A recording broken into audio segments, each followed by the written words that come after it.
Let's continue our practice with the CCP skill of effective use of punishment. Remember, in this section, we won't be going over how to use the skills themselves. Instead, we'll be looking at how to score each step of the skill and identifying areas of strength and growth for feedback. The purpose of this section of the training is to review how to score and document actionable feedback. As you hear or read each step, score the interaction as it plays and compare it to the tips and scoring guide. Take a moment now to gather the tips and scoring guide for effective use of punishment in a blank CCP feedback form. Now, before we dive into the scoring of each area of effective use of punishment, let's take a moment to review the intent printed at the top of the tips and scoring guide. As you may remember, the intent of the skill is the why behind the utilization of the skill. If the intent of the skill is missed, even if every step is complete, the skill is graded as needs improvement. The intent of effective use of punishment reads as, the intent of the skill is to hold clients accountable to their behavior in a respectful and objective manner.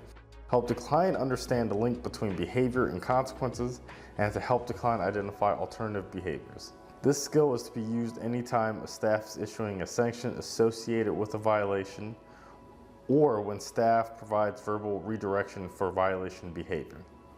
Remember, it is impossible to write the tips and scoring guide to explain every possible thing a staff may do well or need improvement on. The tips and scoring guide explains common things we see and hear. If the tips and scoring guide does not explicitly tell you how to score a specific thing you observe, this is when you will rely on the intent of the skill to help guide your scoring. Now let's break down how to score each of the steps of effective use of punishment. Just as reviewed earlier, we will rate the completion of each step out of 2. The number will be placed in the rating column. Remember, a number of 2 means there is no recommendation for improvement in this area.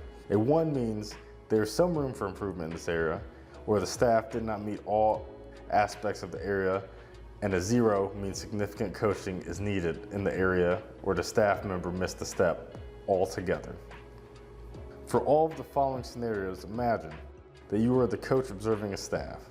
Write down how you would score the particular step and base your answers off of the tips and scoring guide. Step 1, you are observing an effective use of punishment skill. The staff person chooses to use punishment for a client who was found smoking. When addressing the topic with the client states, "I didn't have a cigarette. I didn't do anything." The staff continues the skill. How would you grade step 1? A 0, the client disagrees with the behavior being discussed. 1, staff was vague about the situation that would be addressed. And 2, clearly they identified a negative behavior change. Great job. If we heard this in an interaction, we would score a 2. Smoking in the dorm is a sanctionable behavior.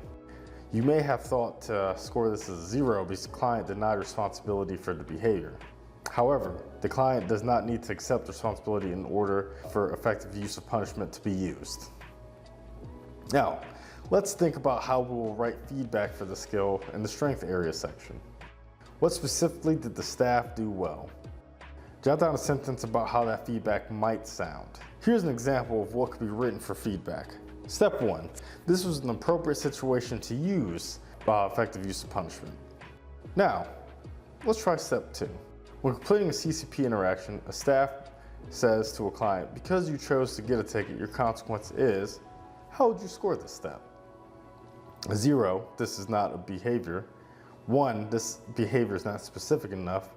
Or 2, this is clear and specific behavior that we are punishing.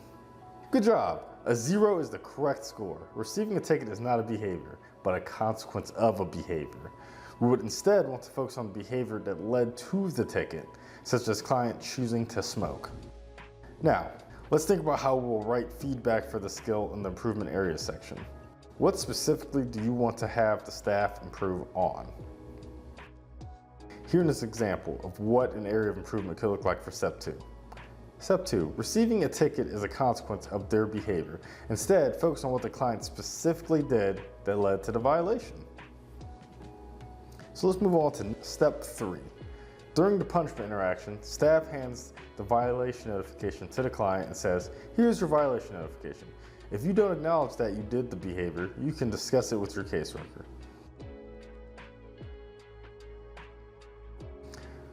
So 0, staff does not present the violation to have the client sign.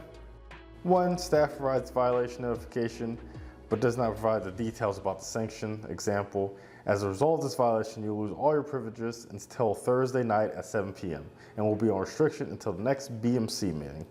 Or 2, staff presents client with violation notification and lets them know what the consequences will be and allows the client to meet with their caseworker if they do not acknowledge the behavior. So in this case, a 1 is the correct score. The staff provided the violation notification to the client, but did not let the client know specific details about the sanction, like what it was, when it started or when it ended, or that the behavior management committee was going to review the violation. Delivering the violation notification should be a discussion with the client about what exactly they are signing. Now, let's think about how we will write feedback for the skill in the improvement areas section. What specifically does the staff need to improve on? Jot down a sentence about how that feedback might sound. Here's an example of what could be written for feedback. Step 3, make sure to discuss the violation notification with the client and inform them specifically what the sanction will be. You could say, this is your violation notification stating that you were smoking in the building. This is a level 3 violation which comes with a 48-hour loss of privilege. Also, the BMC will be reviewing this violation and additional sanctions may be added. Now, let's move into step 4. After discussing the consequences of the client's choice, the staff asks if you were placed in the same situation today, what could you have done differently? The client responds with, I just won't smoke in the building. So, 0, the staff is telling the client what they should do. 1, the answer is vague. 2, the alternate behavior would lead the client to a better outcome and has a direct tie to the underlying skill. In this case, this step would be scored as a 1 due to the alternative behavior being vague. Now, let's think. What we would want to write as an improvement area for this step. What specifically does this staff need to improve on? Here's an example of what an area of improvement could look like for step 4. Step 4, be sure to ask follow-up questions. If the client states they won't do the behavior again, you could ask, how will you get yourself to not smoke? What will you tell yourself? Now that we had some practice, let's take a look at how this all comes together through an effective use of punishment interaction. Fill out a blank feedback form as the skill plays through. Calculate the score and give feedback on areas of growth and improvement. Remember to always fill out the top of the feedback form in any observation. For this situation, we'll say the observation is between the staff, Elliot King, and the client, Jim Tanner, at CCTC. Remember to write your name in the coach box and put the current date and time of the observation taking place. Last, make sure to watch the relationship and rapport between the individuals and complete the relationship and rapport section. Let's talk for a moment. Earlier today, I saw you smoking in the bathroom. Nah, you got me confused with somebody else. I wasn't even in the bathroom. I don't like the bathrooms here. They're nasty. I'm not going in any bathroom anywhere. So whatever you saw or whoever you saw, it was not me. So make sure you fix that in the computer, okay? Well, unfortunately, I did witness you in the bathroom with a lit cigarette. Who did you witness? Because it wasn't me. Unfortunately, because you chose to smoke inside the building, your consequence is a level 3 smoking violation, which means a loss of all privileges for 48 hours. This will also be reviewed at the Behavior Management Committee and could result in additional sanctions. When? Tell me when you saw me smoking, because it did not happen. If you feel I'm mistaken and you disagree you were smoking, I can walk you through the next steps. This is the violation notification right here. It just says I talked to you about the violation. To show that I did talk to you about it, I'll need your signature here. Oh, no. Yeah, I'm not signing anything. You have it wrong, and now I have to get a violation and turn in paperwork about your mistake? No. You can write me up all day long. I'm not signing shit. It sounds like you disagree with this violation, and the next step in getting this reviewed and possibly overturned is to sign the violation. After which, there is a line right here I'll have you initial saying you disagree with the violation and would like to meet with the caseworker to talk about it. After you initial, I'll forward this to your caseworker so you can get a meeting with them to review the violation.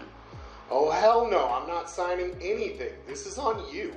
You can just fill out the paperwork and request a meeting with my caseworker. I'm not doing anything. I'm done with you. Now, let's take a look at the feedback form for this skill. The top section of the feedback form would look like this. Staff name would be Elliot Keaton, facility would be CCTC, the client name is Jim Tanner, and your name would go in the coach box.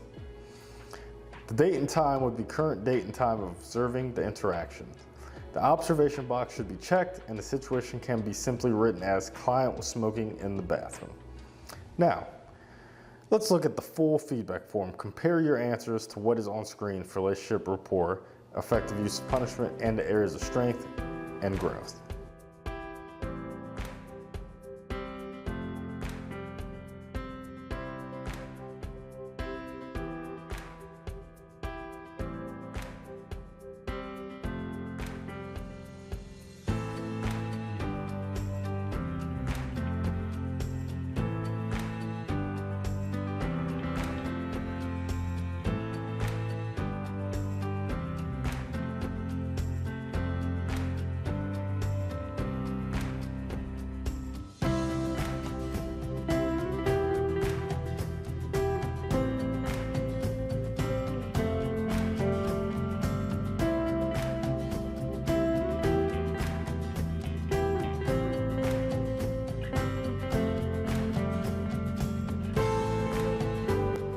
How does your scoring compare to the scoring shown on the screen?